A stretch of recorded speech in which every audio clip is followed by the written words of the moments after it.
In today's video, I'm going to teach you how to use powerpivot in Microsoft Excel. Powerpivot is a powerful analytics engine built into Excel that lets you work with large data sets and create fast, flexible pivot tables. We'll start by turning it on, then walk through preparing your data and building a pivot table so you can analyze information with confidence. First, open Excel. We need to make sure the powerpivot add-in is enabled. Go to File, then Options, and choose Add-ins. At the bottom of that window, you'll see a Manage dropdown. Open that dropdown, select COM Add-ins, and click Go. In the list that appears, check Microsoft Office powerpivot, then click OK. You should now see a powerpivot tab on the ribbon. If you don't, repeat those steps to confirm the add-in is checked. Some editions of Excel enable it by default, but it's always good to verify.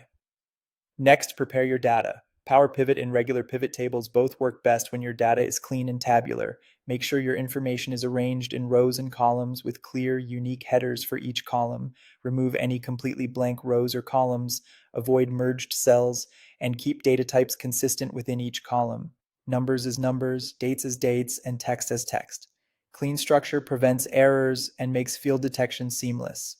Click any cell inside your data range. Then go to the Insert tab on the ribbon and click Pivot Table. In the dialog box, Excel will usually auto-select your table or range. Choose whether you want the pivot table placed in a new worksheet, which is typically easier to manage, or in an existing worksheet if you prefer to keep everything together. Click OK. You'll see a blank pivot table grid and the pivot table fields pane on the right. This is where the magic happens. Drag your descriptive fields, like product, region, or date, into the rows area to list them down the left side. If you want a cross-tab view, drag another field into the columns area to create headers across the top.